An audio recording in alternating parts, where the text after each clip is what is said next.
Buonasera e benvenuti al TG Sicilia, le principali notizie di questa edizione.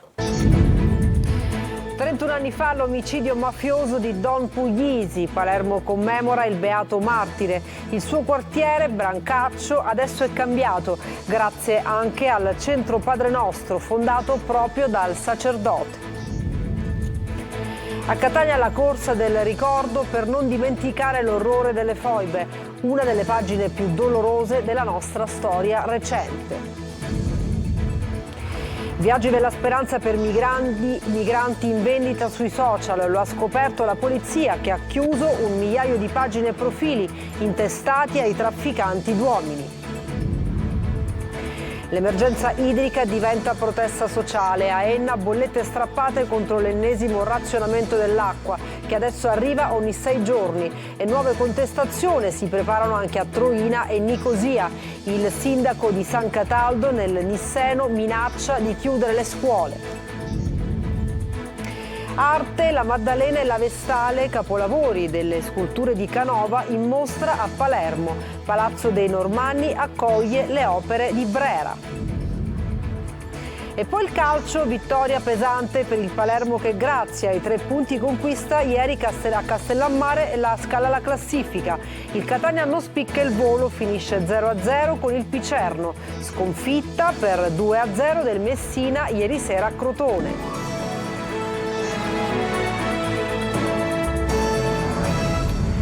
31 anni fa l'omicidio di Don Puglisi. Palermo commemora il suo beato martire, anche un torneo di tennis per rendere omaggio al parroco di Brancaccio assassinato dalla mafia. Per l'arcivescovo di Palermo Lorefice, Don Puglisi è stato un vero servo di Dio. Marco Gullà. 31 anni sono passati e l'eco di quei colpi di pistola riecheggiano virtualmente nel quartiere. Brancaccio, 15 settembre 1993, padre Pino Puglisi, nel giorno del suo 56esimo compleanno, viene assassinato dalla mafia. A uccidere il parroco, impegnato nella lotta a Cosa Nostra, fu Salvatore Grigoli. L'omicidio avvenne in piazza Anita Garibaldi, dove il killer aspettava il parroco al suo rientro a casa. 100 lettere scrisse Don Pino Puglisi. Nel corso di 2 anni, prima di essere ucciso, scrisse al sindaco, al presidente della regione, al prefetto, al responsabile dell'ASP. Con i volontari del centro intercondominiale di Via Azon chiedeva una scuola media, un distretto sociosanitario, una biblioteca, una palestra, una chiesa, una piazza, ma nessuno gli rispose. Solo dopo la sua morte qualcosa si è mosso. A distanza di anni il quartiere adesso è cambiato. Brancaccio non è più come prima, grazie anche al centro Padre Nostro, fondato proprio dal prete. Anche quest'anno abbiamo ricordato il martirio del beato Giuseppe Puglisi nel luogo dove è stato ucciso, piazzetta Beato Padre Pino Puglisi. Oggi porta il suo nome, prima si chiamava Piazzale Anita Garibaldi. Salvo Piparo ha fatto incrociare le vite di Padre Pino Puglisi con Santa Rosalia. E per ricordare Don Pino, tante iniziative, anche un torneo di tennis in sua memoria. Ce lo sentiamo vicinissimi, Padre Puglisi, ci sentiamo osservati, è da lì su che ci guarda e stiamo facendo il suo lavoro che ha fatto per tanti anni qui. Il 31esimo anniversario della tragica uccisione di Padre Puglisi ci riporta alla memoria il sacrificio di un uomo che ha dedicato la sua vita alla lotta contro la mafia e alla difesa dei valori della giustizia e della dignità umana, ha invece detto il governatore Renato Schifani. L'orrore delle foibe, tener viva la memoria è un dovere e una responsabilità sociale. A Catania in tanti partecipano alla corsa del ricordo per non cancellare una pagina, una tra le più dolorose della nostra storia recente. Tonino De Mana.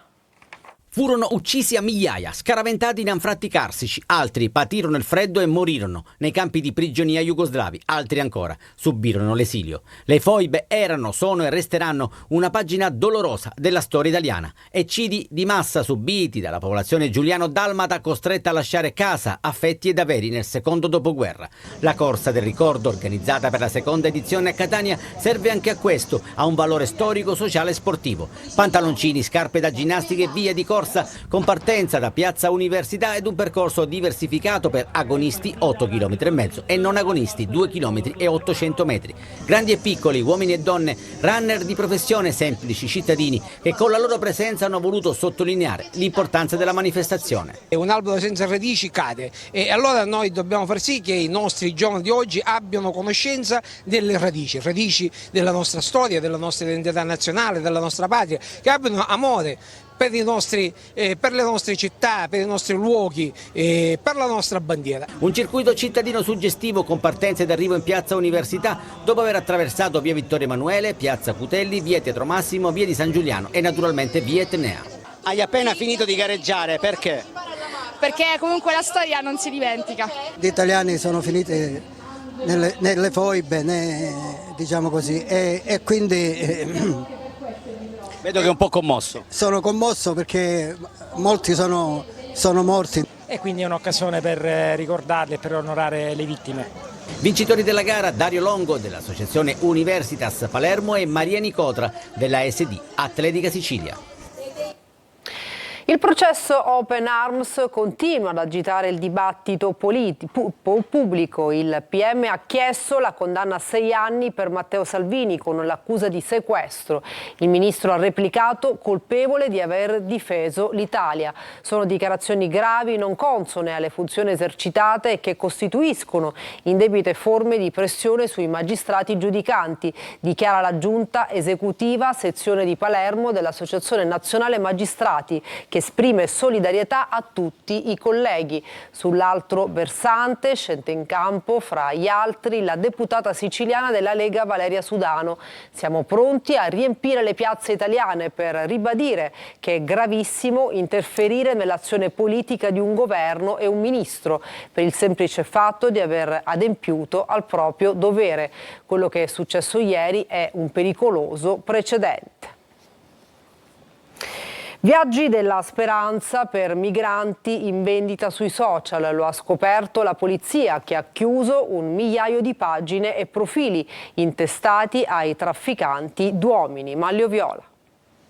I trafficanti di uomini non hanno più scrupoli e neanche pudore, tanto che i viaggi della speranza si vendevano sui social, attraverso vere e proprie pagine pubblicitarie, gruppi o profili, soprattutto su Facebook, con tanto di sconti per donne e minori. Si viaggiavano con il padre di famiglia. Lo ha scoperto la polizia in un'indagine coordinata dalla Procura di Palermo, che ha portato alla chiusura di 1 migliaio di pagine nelle quali le rotte dei migranti erano pubblicizzate come viaggi di lusso più che della speranza. Si tratta in particolare di profili che agivano come vere e proprie agenzie di viaggi, proponendo pacchetti, sconti per famiglie e anche varie classi per i viaggi, facendo credere che alcuni servizi più costosi fossero anche più sicuri. In realtà i viaggi erano tutt'altro che sicuri, come dimostra il mar Mediterraneo divenuto la tomba di tanti disperati. Sotto il coordinamento della Procura distrettuale di Palermo dunque sono stati accertati su più di 1000 tra pagine, gruppi e profili social 728 violazioni che sono state chiuse e altri sono in corso di chiusura. Si tratta prevalentemente di account in uso a trafficanti attivi in Libia ma anche in Egitto. I pagamenti erano in ogni caso sempre molto onerosi e venivano effettuati in vario modo,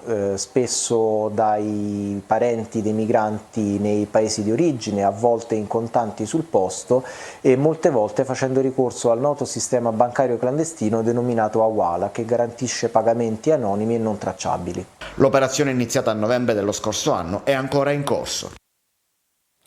A Palermo presidio fisso delle forze di polizia in via Decollati, dove per 4 volte sono state cacciate via con il lancio di sassi e pure una molotov le famiglie assegnatarie di un immobile confiscato alla mafia. Un inammissibile braccio di ferro tra Cosa Nostra e lo Stato. Maglio Viola. Terzo giorno di presidio da parte delle forze dell'ordine in via Decollati a Palermo, a pochi passi dalla missione Speranza e Carità fondata da Biagio Conte. Lungo quell'arteria periferica, ma non troppo, della città è in corso un vero e proprio braccio di ferro fra il comune di Palermo e i fautori dell'illegalità, della mentalità mafiosa, se non mafia in senso stretto. Al centro di tutto c'è un appartamento confiscato in via definitiva a un uomo considerato socialmente pericoloso perché vicino a Cosa Nostra e assegnato dall'Agenzia per i beni confiscati confiscati proprio al comune di Palermo, che a sua volta lo ha destinato a scopo abitativo. Ma per ben 4 volte le famiglie assegnatarie della casa sono state costrette a fuggire nottetempo, rinunciando all'assegnazione. Minacce, prima velate, poi palesi, sussurrate agli assegnatari dei vicini di casa, hanno fatto desistere gli stessi assegnatari. E chi invece ha tentato di resistere si è trovato a dover fronteggiare lanci di pietra prima e addirittura di una bottiglia incendiaria Molotov poi. Dopo un vertice in prefettura è stato deciso il presidio, ma assegnare quell'abitazione, nonostante i checkpoint che sono stati realizzati, resta cosa difficile in un contesto in cui la presenza delle forze dell'ordine non potrà essere eterna. Palermo ancora in mano alle baby gang. La scorsa notte un gruppo di ragazzi ha cerchiato e picchiato un giovane di 37 anni in via Roma. La vittima, ferita alla testa, è stata soccorsa e medicata al civico. Il branco ha aggredito il giovane per futili motivi. E sempre di notte nel quartiere Vucciria c'è stata una maxi rissa tra una trentina di giovani. All'arrivo dei poliziotti molti di loro si sono dati alla fuga.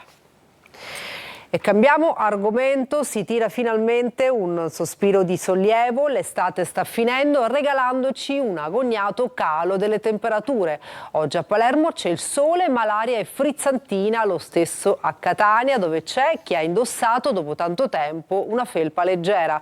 A Messina la pioggia fa respirare e ben sperare dopo tanta arsura e penuria d'acqua. Spostandoci a Ragusa l'escursione termica fa fra i 18 gradi di ieri sera e i 23 di oggi che hanno portato in spiaggia gli irriducibili della Tintarella. Durerà, non durerà, nel frattempo godiamoci gli ultimi scampoli di concerti all'aperto e le immancabili sagre gastronomiche. E adesso l'emergenza idrica che diventa protesta sociale. A Enna bollette strappate contro l'ennesimo razionamento dell'acqua che adesso arriva ogni 6 giorni e nuove contestazioni si preparano anche a Troina e Nicosia. GR Italia. Sul marciapiede un tappeto di bollette strappate, tutto quello che resta della protesta andata in scena ieri mattina ad Enna davanti alla sede di Acquaenna, la società che gestisce il servizio idrico su tutto il territorio provinciale. A scatenare la rabbia dei cittadini l'ennesimo razionamento nella distribuzione dell'acqua nelle case, una decisione unilaterale che danneggia il territorio, ha tuonato il sindaco di Enna Maurizio Di Pietro, che ha invocato l'intervento della deputazione regionale. Acqua ogni 6 giorni alla parte alta della città, ogni 4 alle utenze della parte bassa e ogni 3 a quelle di Pergusa. Questo è il nuovo calendario diffuso venerdì e operativo da ieri, che in poche ore è diventato virale sui social, da dove poi è montata la protesta di sabato mattina, con decine di cittadini che hanno strappato le loro bollette e le hanno lanciate davanti alla sede di Acquaenna. Rabbia e dissenso hanno origine dal fatto che Enna è la provincia dove l'acqua è tra le più care d'Italia, mentre i cittadini continuano a pagare in bolletta partite pregresse molto salate. Ieri poi l'ulteriore razionamento legato al taglio del prelievo idrico dall'Ancip ha scatenato la protesta, che sembra destinata a continuare anche nei comuni vicini. A Troina e Nicosia, dove l'acqua arriva ogni 7 giorni, oggi e martedì sono previste nuove manifestazioni. A San Cataldo, nel Nisseno, uno dei comuni più colpiti dalla crisi idrica, il sindaco si dice pronto a chiudere le scuole. Emanuela Corsi. Tra i territori più colpiti dalla siccità c'è anche la provincia di Caltanissetta. A San Cataldo l'acqua viene erogata ogni 6 giorni. La situazione è diventata insostenibile e anche qui i cittadini sono pronti alle barricate. In prima linea c'è il sindaco Comparato che, temendo che la situazione possa peggiorare, si dice pronto a chiudere le scuole del territorio se non saranno garantiti gli standard minimi. Si rischia l'emergenza sanitaria, ha detto il primo cittadino a Repubblica Palermo. Noi abbiamo fatto la nostra parte, in questi mesi ci siamo spesi a cercare i pozzi. Per questo non comprendiamo come la cabina di regia possa decidere di penalizzare un territorio già colpito come il nostro. In questi mesi l'amministrazione comunale, oltre a cercare pozzi, ha anche messo in atto una serie di misure per alleviare i disagi dei cittadini, come l'installazione di punti di approvvigionamento d'acqua potabile in città, l'apertura di pozzi d'acqua ad uso domestico, l'impiego di autobotti comunali e del gestore idrico per rifornire le utenze in difficoltà. Adesso, dice il sindaco Comparato, aspettiamo soluzioni rapide e proposte da parte della Regione. La grande arte a Palermo, le opere di Canova, Pandiani, Magni e Spertini in arrivo da Brera esposte a Palazzo dei Normanni. Un'esperienza unica ed emozionante per i tanti visitatori. Marco Gullà. Una collaborazione storica tra la Fondazione Federico II e la Pinacoteca di Brera, grazie alla quale sarà possibile ammirare alcuni capolavori scultorei di Canova, Pandiani, Magni e Spertini. È la prima volta dopo 122 anni che le opere si spostano da Milano e allora entrare nella meravigliosa Sala dei Venti a Palazzo dei Normanni diventa un'esperienza mistica. Eccola qui, la Maddalena penitente di Antonio Canova, un'opera di straordinaria bellezza, terminata nel 1796 e considerata uno dei capolavori della prima maturità dell'artista. L'artista identifica la protagonista della sua opera con la peccatrice di cui Luca narra nel suo Vangelo. Infatti la donna appare come una fedele trascrizione del testo evangelico. Di Canova troviamo anche il ritratto di una vestale, di cui è esposta anche una replica fruibile ai non vedenti che guarda sopra pensiero con i suoi tratti eleganti. Ma l'apoteosi estetica si raggiunge anche in un'altra sala degli appartamenti reali, la sala pompeiana, dove troviamo Egle al Fonte, opera di Giovanni Pandiani. Infine, un momento di pura meditazione meritano queste due opere straordinarie, collocate per l'occasione nella Sala dei Viceré, la scrittrice di Giovanni Spertini e la leggitrice di Pietro Magni, due veri e propri capolavori dove la ricerca di verità del neoclassicismo raggiunge vette incredibili che si traducono in dettagli minuziosissimi. Una meraviglia nella meraviglia, una mostra che sta già richiamando tantissimi visitatori. La serata evento di Mario Biondi al Teatro Antico di Taormina ha chiuso il tour internazionale del crooner catanese. Sul palco anche alcuni ospiti internazionali. Eva Spampinato. Una celebrazione di eccellenze musicali e amicizia, andata in scena non su un semplice palco, ma nel Tempio Siciliano degli Spettacoli, il Teatro Antico di Taormina.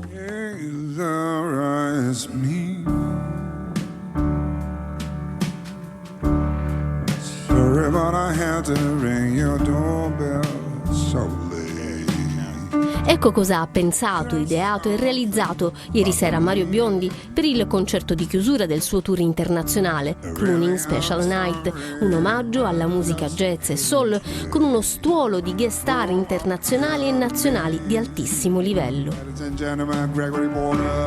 Hey Laura, it's me. Sorry, but I had to ring your doorbell so late. Da Gregory Porter, considerato uno dei migliori cantanti jazz viventi, a Ramer, Jeff Cascaro, Maria Pia De Vito, Ivan Segreto, Nick the Nightfly. E poi Mario Venuti e il duetto di Fortuna.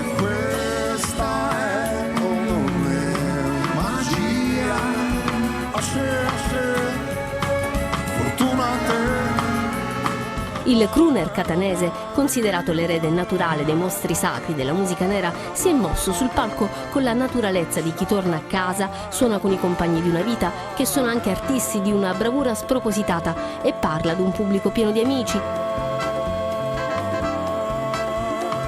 La tromba di Fabrizio Bosso ha accompagnato l'iconica This Is What You Are.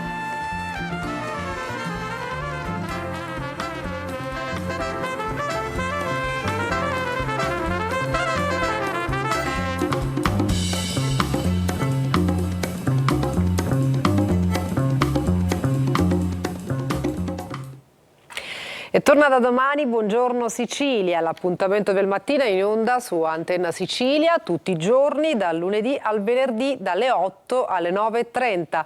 Notizie, ospiti, rassegna stampa, tutto quello che serve per iniziare informati la giornata. E noi ci fermiamo per una pausa, tra poco la nostra pagina sportiva, non mancate.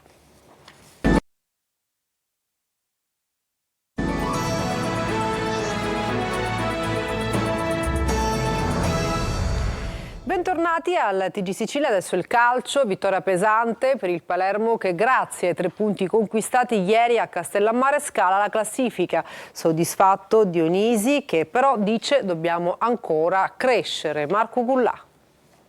Arriva la seconda vittoria in campionato per il Palermo, un successo che cambia in parte anche il trend iniziale dei rosanero, che nelle ultime 3 partite hanno collezionato 7 punti. Non male. A Castellammare contro la Juve Stabia il Palermo vince e convince. 3-1 è una prova di grande maturità anche nella gestione del risultato. A siglare il vantaggio del Palermo ci ha pensato Segre, poi è arrivato anche il raddoppio di Henry al suo primo gol in rosanero.